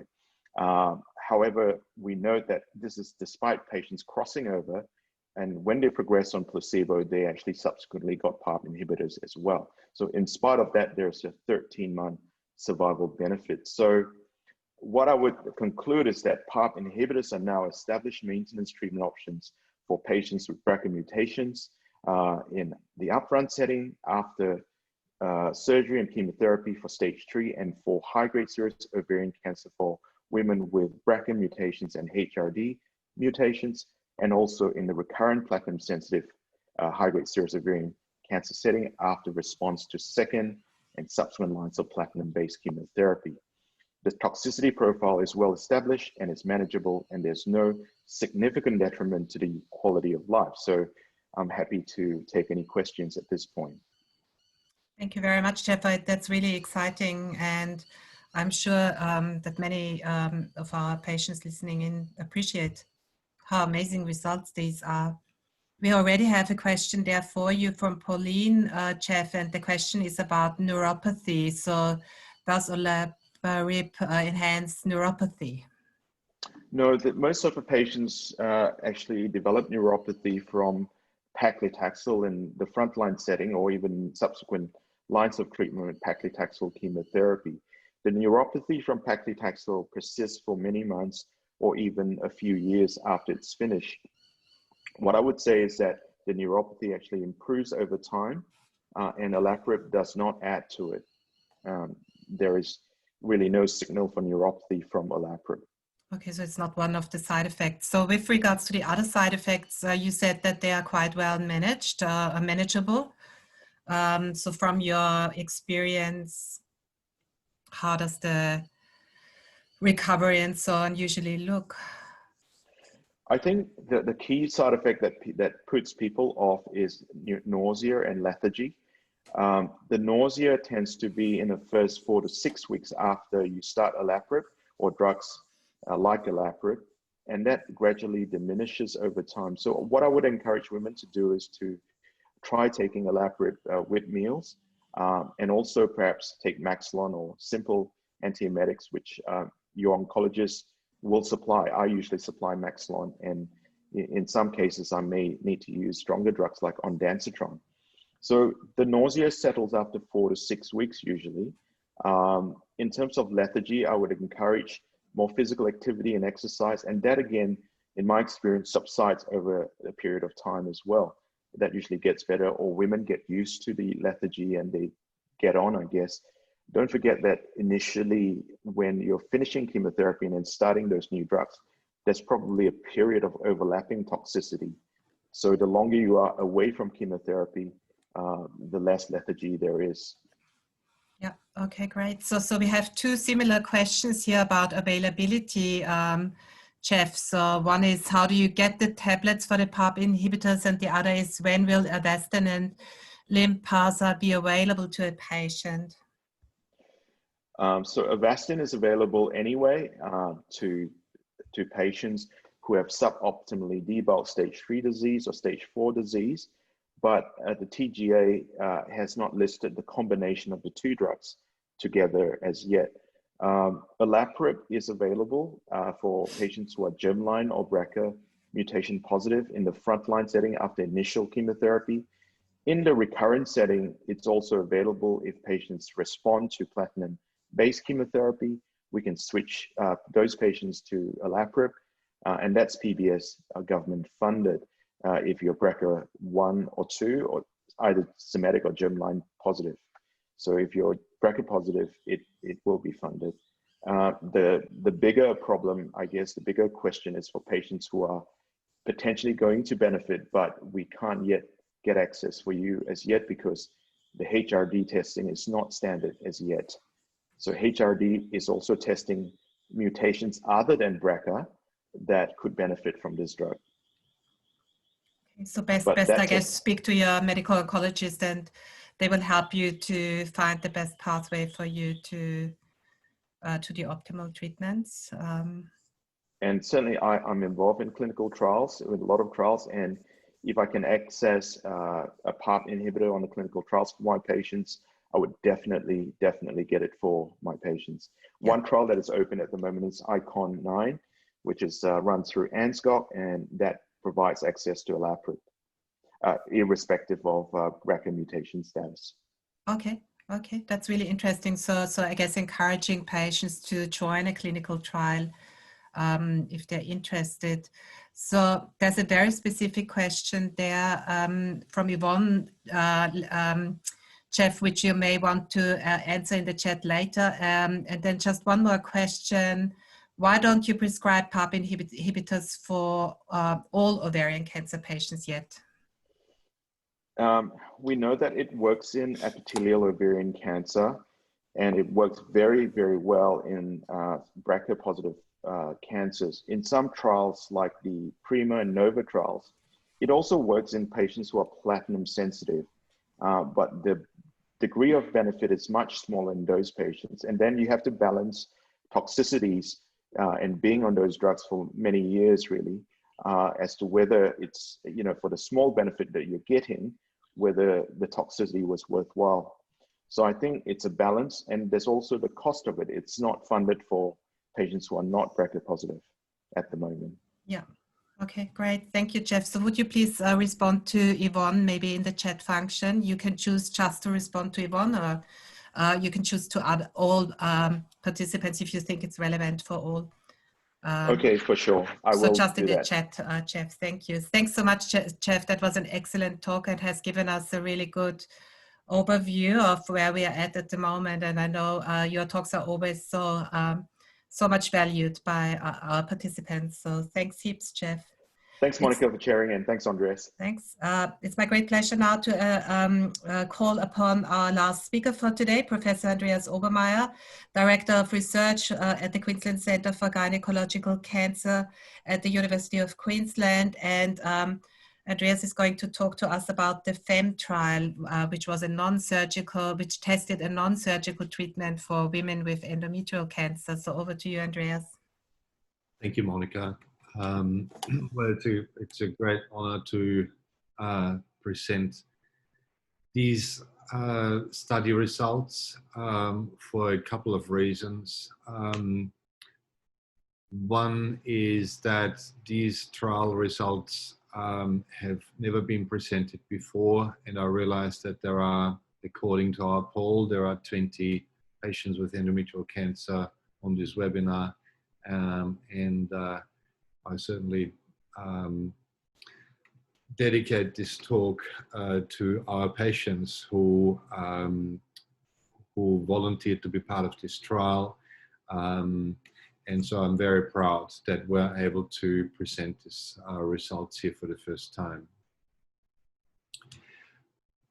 Most of the QCGC research trials, or all of these trials, come together because as surgeons or as doctors, we recognize needs. To illustrate this, a problem that we quite commonly face is that we're dealing with patients who are elderly and a little bit sick. So for example, here is an example. A female patient, she's 82, she has a postmenopausal bleeding. On the ultrasound, there was a suspicious mass felt in the uterus, in the endometrium that you can see on the right-hand side. A curette is done and a cancer is found. However, grade 1 cancers, while they need to be treated because otherwise the cancer would take over, they are also quite innocuous and slowly growing. The CT scan hasn't suggested disease anywhere else in the body, but the patient is medically quite compromised. She suffers from high blood pressure, diabetes, asthma, sleep apnea, arthritis, and her body weight is elevated and too high. We calculate the body mass index. In this case, the body mass index was 48 kilograms per square meters, where a healthy body mass would be around 25 kilograms per square meters. Another example, a real example, is we see patients who are diagnosed with endometrial cancer or pre-cancer who are young and haven't had children yet because they deferred fertility for career reason. This patient saw her gynecologist for help in getting pregnant. The gynecologist did a curette and it shows endometrial hyperplasia with atypia. Typically, this patient would need a hysterectomy. So we have a situation where a young patient wants to fall pregnant, sees her gynecologist, the gynecologist tells her she needs a hysterectomy. The patient is otherwise well, she doesn't need any medication, and so forth. So these are the real situations that as gynecological oncologists we face from time to time, and we're seeking solutions for that. So for both of these patients that are presented to you, the recommended treatment is a total hysterectomy with removal of the fallopian tubes, the ovaries, and some lymph glands. The majority of patients do not require any further treatment, such as radiation treatment or chemotherapy, and the prognosis is really good. So the first patient that I introduced to you, the elderly lady, the 82-year-old lady who is slightly big and who has a multiple of comorbidities, the risk of surgical complications is enormously high. Yes, we could get this patient through surgery, but the risk that things go wrong, that the patient is involved with surgical complications for weeks and the recovery is slow, is very high. In the second patient that I introduced to you, there is a real risk that the patient will lose the ability to have children on her own. And many of us do have children, and we would be easily in a situation to just think what would happen to us if someone would have told us such bad news. So the proposed solution is treatment with intrauterine progestin. So on the left-hand side, you can see a uterus, and the inner layer of the uterus is the endometrium, and this is the layer where the cancer normally develops from. And you can see in the uterine cavity a little white plastic device that's called the marina. And the marina is a little plastic device that is loaded with progestins. And the progestins are basically the anti-hormones to the estrogens, because we believe that in a lot of these cancers, an oversupply of estrogen is directly related or causes the endometrial cancer. So in the past, progestins have been used. There were studies on using oral progestins, and the response rate to oral progestin is in the vicinity of 70%. However, all these studies were all retrospective studies, and we don't really know how reliable these studies are. There have been also studies done with intrauterine devices. So there were a lot less studies available when we analyzed them. And the effectiveness of intrauterine devices such as a Mirena was similar, about 68, 70%. But again, these studies are of poor quality. They are retrospective and could have been biased by all kinds of different confounding factors. So when we started this issue, there was not a single prospective high quality clinical trial available. And so in 2012, we started the FEM trial. And in brief, you can see that the FEM trial had 3 arms. Randomization is a process where you basically randomly allocate patients in one of 3 arms. As an investigator or as a surgeon or a trialist, you cannot influence in what arm the patient goes. The patient can also not influence that. So some patients were asked to have a Mirena. Then a second group of patients were given Mirena plus metformin. Metformin is an anti-diabetes drug, which a lot of women are on anyway. And the third group was Mirena plus weight loss. And we monitored patients for 6 months. And at 6 months, we took patients to the operating theaters for another curette, and we checked if they had a response. So these are the patients who were eligible for this trial. It is very important that when you do a clinical trial, you say upfront what kind of patients you actually want on the trial, and you need to describe that very clearly. So patients had to have grade 1 endometrial cancer. Many of you would know that there are grade 1s, grade 2s, and grade 3s, with the grade 3s being the most aggressive. Patients could not have disease spread on a CT scan. All patients had to have an MRI scan where we determine how deeply the cancer invaded into the muscle wall of the uterus. All patients had to be slightly big, and the tumor marker CA1 to 5 had to be less than 30. So we did not want the following patients on the trial. We did not want patients on the trial with more aggressive tumors of the endometrium or the uterus, or tumors that already spread. We also did not want patients on the trial who had treatment with progestins previously, because then we wouldn't be able to work out whether the effect was a recent effect from our treatment now or from previously. So all patients had a Mirena fitted. That's this intrauterine device loaded with progestin. Some patients were additionally given metformin, 250 milligrams tablets twice a day, and some patients were given a weight loss program through Weight Watchers. So basically, we compared how effective those treatments were, and we compared that directly in this one trial.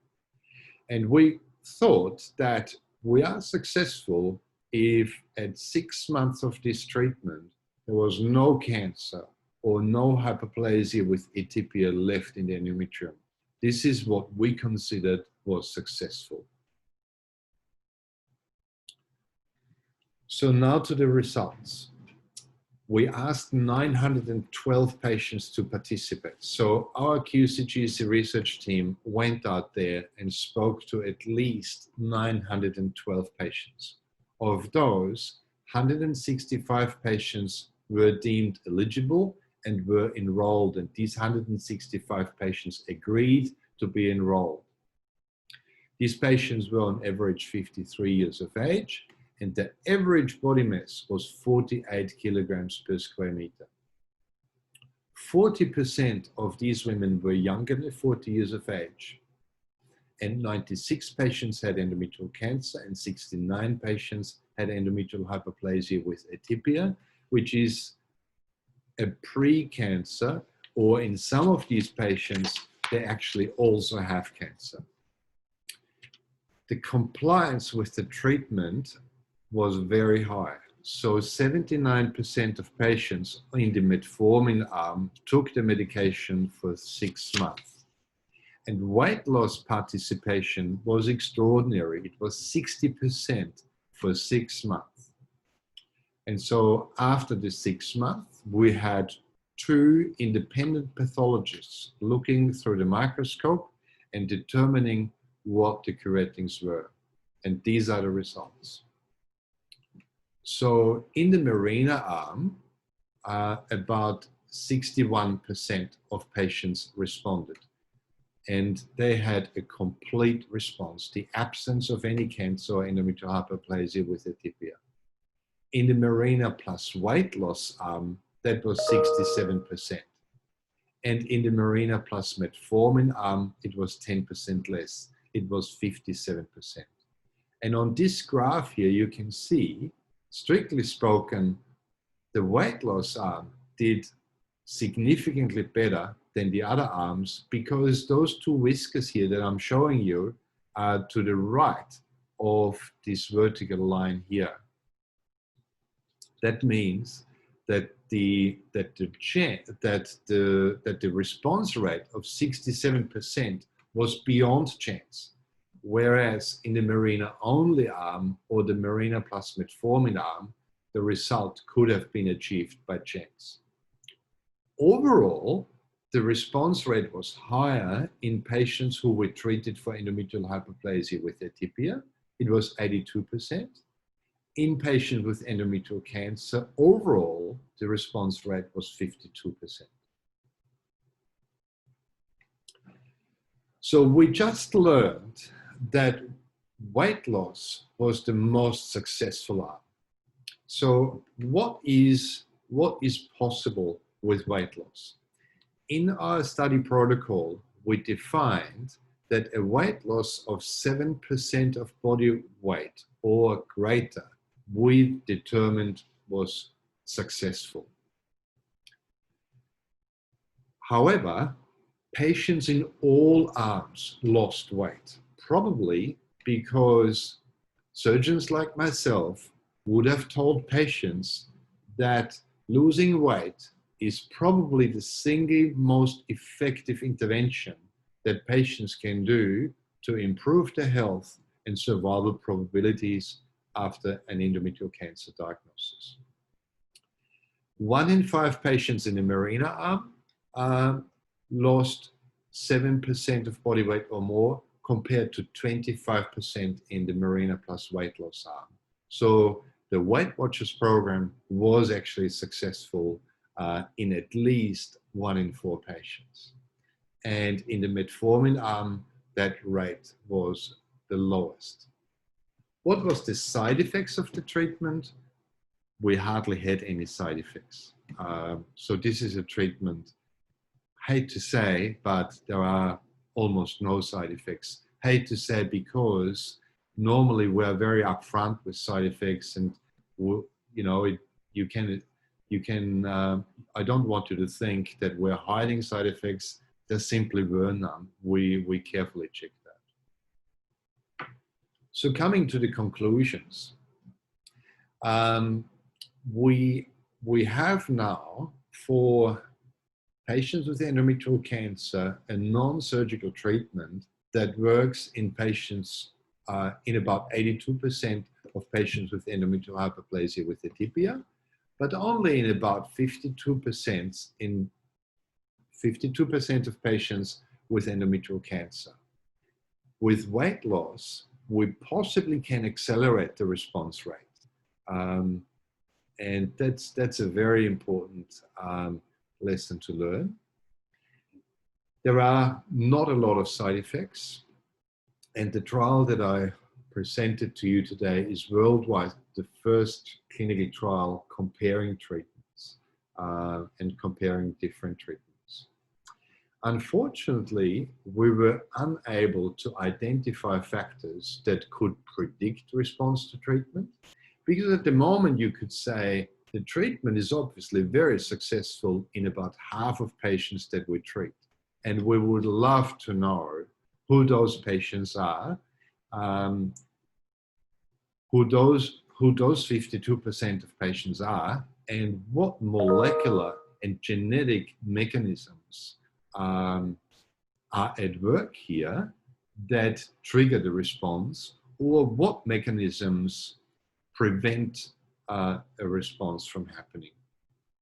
And certainly we need to we will dedicate the next 5 years to answering that research question. I would like to thank the 165 patients who very kindly agreed to be part of this clinical trial, and without who there would have been no way we could have assembled this research. I also would like the many surgeons in Australia and New Zealand who helped conduct this research, and they're all listed by name here. I would like to thank the research team, Monica Valgabsky, Christy Robledo, Jane Arms, Michelle Alisad, and Margaret Cummings, who had massive input here. I would like to thank my QCGC research team, who are at the forefront.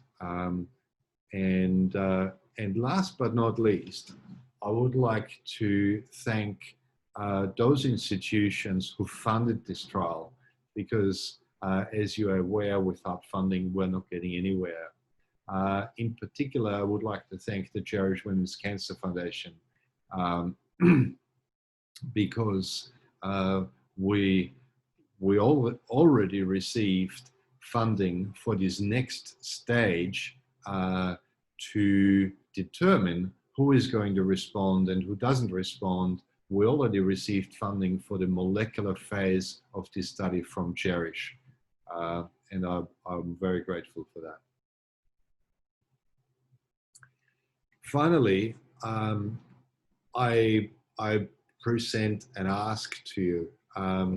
So at QCGC, we are known nationally and internationally for our high standards in endometrial cancer research. We will continue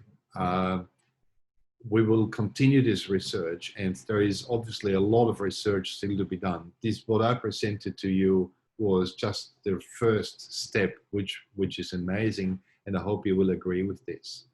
At QCGC Research, we will establish an endometrial cancer consumer group because we want to make sure that we are addressing consumers' needs. So consumers are mainly our patients.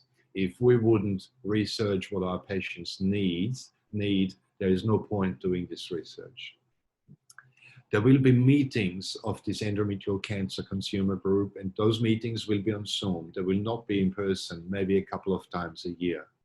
Ideally, there would be 3 to 5 endometrial cancer survivors to help with reviewing material, research programs, helping with grant writing, develop information materials, and raise awareness of endometrial cancer.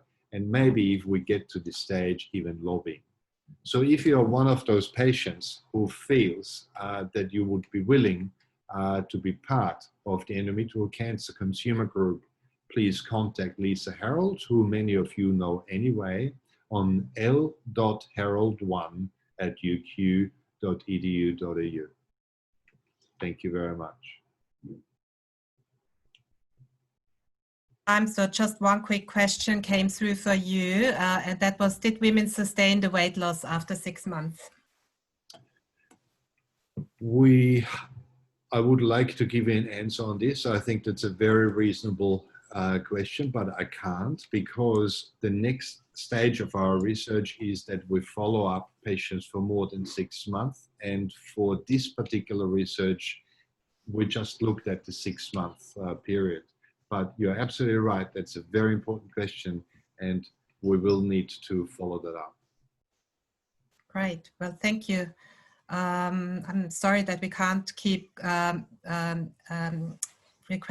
receiving further questions, at least not answering them live, but if you have questions, please send them by email to Emma or Lisa, and we will get back to you by email to answer any of your further questions.